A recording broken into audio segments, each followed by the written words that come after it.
Voilà, merci à tous d'être nombreux aujourd'hui pour ce rendez-vous avec le 15 minutes de grâce et de vérité avec le pasteur Mickey Hardy. Un très beau cantique d'adoration que je vous ai réservé aujourd'hui qui parle de « Béni soit le Seigneur Tout-Puissant ». Je suis sûre que vous le connaissez et je vous invite à le reprendre avec moi et que nous puissions ensemble adorer Jésus. Père dans les cieux, combien nous t'aimons. Nous élevons ton nom en tout lieu. Que ton royaume s'établisse par nos louanges. Que ton peuple t'exalte, ô Père très saint.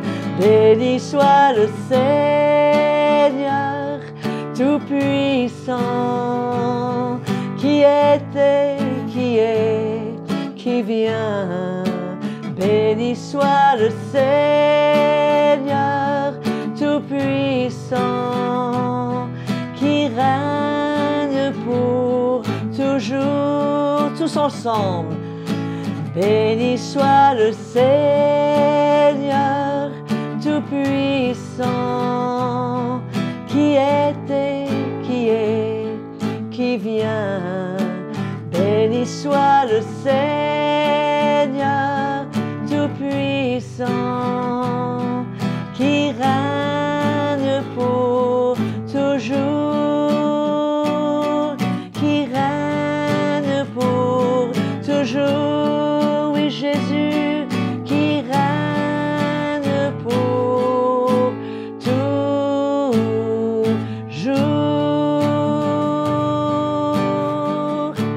Alléluia. Merveilleux Jésus. Voici, mes frères et sœurs, le moment tant attendu est arrivé, le moment d'écouter la parole de Dieu, et le pasteur Mickey Hardy revient toujours avec ses fameuses déclarations des apôtres, et aujourd'hui il va nous parler de ce que Paul nous dit dans Galates au chapitre 2 au verset 4 et 5, comment il parle de défendre l'évangile.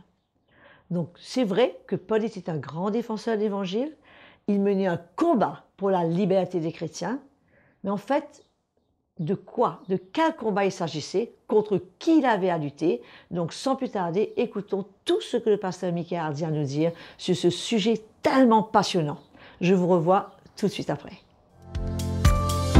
Bonjour, bonjour à tous les fidèles de 15 minutes de grâce et de vérité.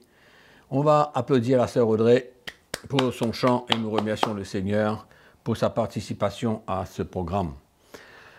Alléluia, gloire à Dieu. Donc, nous continuons, épisode numéro 4. Et je vous rappelle, notre série de 15 minutes de grâce et de vérité, les déclarations des apôtres. Je crois que c'est nécessaire que non seulement nous prenions conscience de leurs déclarations, mais surtout de pouvoir en bénéficier. Parce que quand on ouvre nos cœurs à l'Évangile, à la parole de Dieu, ben nous sommes construits, nous sommes encouragés, nous sommes édifiés, nous sommes challengés, notre foi est mise à l'épreuve et on a la possibilité d'avancer et de grandir. Alléluia. Donc, pendant cet épisode, nous allons lire dans l'Épître aux Galates au chapitre 2. Épître aux Galates, chapitre 2, où on voit que l'apôtre Paul se rend à Jérusalem et rencontre les frères, les apôtres, qui était à Jérusalem. Et nous allons lire à partir du verset 4. Et cela à cause des faux frères qui s'étaient secrètement introduits et glissés parmi nous, pour épier la liberté que nous avons en Jésus-Christ, avec l'intention de nous asservir. nous ne leur cédâmes pas un instant, afin que la vérité de l'Évangile soit maintenue parmi nous. Alléluia. Merveilleux de voir l'attitude de l'apôtre Paul à Jérusalem. Paul était quelqu'un de libre, qui croyait dans la liberté du chrétien. Et là, il est mis à l'épreuve par certains frères, faux frères, qui s'étaient introduits parmi eux et qui voulaient asservir Paul et ses compagnons. Mais quelle fut la réaction de Paul? Vous savez, quand on lit les épîtres de Paul, on voit un homme qui a dédié sa vie pour le Seigneur, qui avait une conviction extraordinaire de la lumière qu'il avait reçue, la révélation de l'Évangile dans son cœur, avait construit en lui une conviction extraordinaire. Et quand cette situation s'est passée, où la parole de Dieu nous dit maintenant ici que ces hommes avaient l'intention de les asservir. Mais Paul a réagi tout de suite. Il a réagi en présence des apôtres de Jérusalem. Et la Bible nous dit qu'il a résisté à leurs exigences, qu'il a résisté fermement. Et les apôtres étaient présents. C'est pourquoi nous pouvons conclure que l'apôtre Paul avait une conviction extraordinaire. On ne peut pas défendre ce qu'on ne croit pas. Il fallait que Paul ait cette grande conviction dans son cœur pour résister, pour défendre l'évangile qu'il avait reçu. Et il était certain que c'était le vrai évangile, que la liberté était donnée, acquise par les chrétiens, pour eux, qu'ils soient libres et qu'ils n'aient pas à se soumettre à toutes sortes de lois. Malheureusement, dans l'Église aujourd'hui, nous voyons beaucoup de serviteurs de Dieu qui veulent imposer des lois, des obligations dans la vie des chrétiens. Et c'est courant aujourd'hui. C'est pourquoi le Seigneur appelle les hommes à avoir cette grande conviction. Il va investir en eux, dans la vie des chrétiens pareillement, afin qu'ils tiennent ferme et qu'ils résistent à toute forme d'éloignement du vrai évangile. Et Paul défendait cela. Il dit, nous ne le cédâmes pas un instant. Il n'a pas compromis la vérité de l'évangile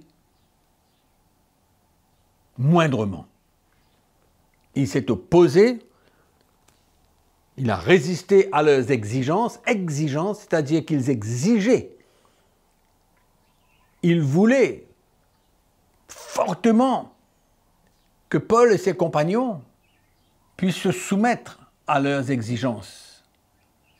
Mais Paul, évidemment, rempli de la connaissance, de la révélation de Jésus-Christ, de la vraie doctrine de Christ, de ce que Christ avait accompli à la croix pour libérer de la loi tous ceux qui croient en lui.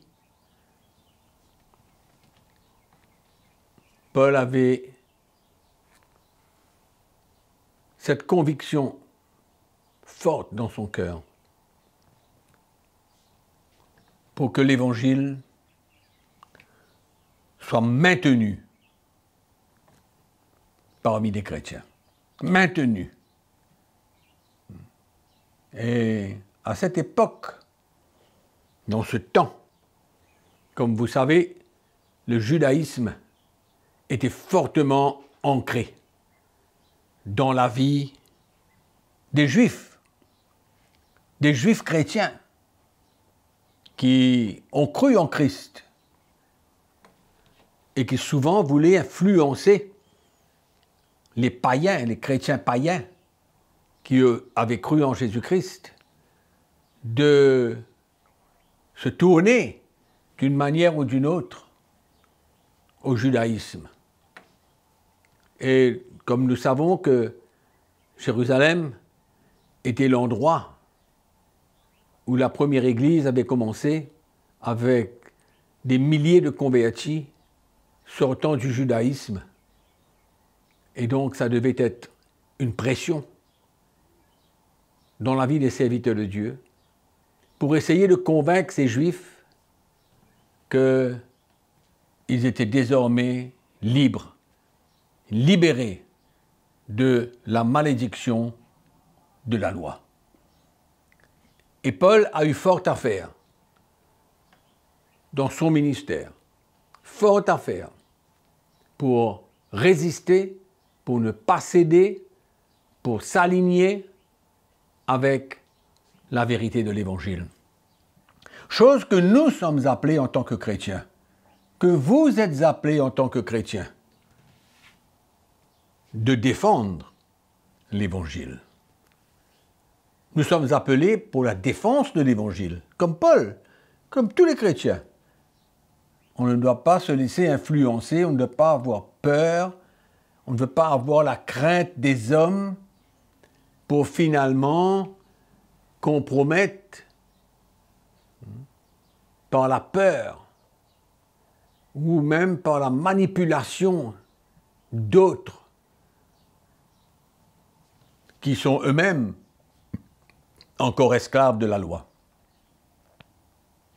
Mais je veux vous encourager aujourd'hui à réaliser que toute lumière que nous recevons de l'Évangile, nous sommes appelés à non seulement maintenir la vérité de l'Évangile, mais nous sommes appelés à défendre l'Évangile, ne pas nous laisser influencer par quiconque, mais de nous lever et de partager notre conviction, la lumière que nous avons reçue, quelque chose de clair dans notre cœur.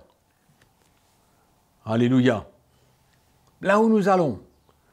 Et bien sûr que c'est surtout parmi les chrétiens qui sont encore sous la loi, qui ne réalisent pas qu'ils ont été rachetés de la malédiction de la loi par le Seigneur Jésus-Christ, en mourant à la croix, en clouant la loi à la croix. Comme la parole de Dieu nous dit, Christ est la fin de la loi pour la justification de tous ceux qui croient en lui. Alléluia, qui croient dans son sacrifice. Donc ne nous laissons pas influencer, ni dicter quoi que ce soit en tant que chrétiens, mais restons libres, défendons l'Évangile et le Seigneur nous aidera, par sa grâce, de tenir ferme. Certainement qu'il y aura beaucoup d'opposants, mais nous sommes appelés à défendre ce que nous avons reçu comme lumière de la parole de Dieu. Sur ce, je vous encourage, ne cédez pas aucune manière, mais tenez ferme. Non seulement vous le vivez, mais face à ceux qui s'opposent, vous êtes appelés à vraiment tenir ferme. Amen. Que le Seigneur vous bénisse, vous encourage, et à chaque fois que vous aurez cette opportunité de faire face à ceux qui s'opposent à la saine doctrine, que vous aurez la grâce de vous lever, de tenir ferme et ne pas céder. Amen. À la manipulation ou quoi que ce soit d'autre. Que le Seigneur vous bénisse, que la grâce de Dieu vous accompagne et n'oubliez pas que nous vous aimons. Voilà mes frères et sœurs, comme Paul, nous sommes appelés à défendre l'Évangile nous aussi et nous tenir et prendre position. Surtout ne pas se laisser influencer par ceux qui se posent à la sainte doctrine. Quel encouragement de la part du Seigneur pour chacun de nous. Avant de vous quitter, j'aimerais vous rappeler de liker ce petit programme, bien sûr de vous abonner à la page YouTube de CTMI et surtout ne pas oublier de cliquer, de taper sur cette petite clochette pour activer les notifications.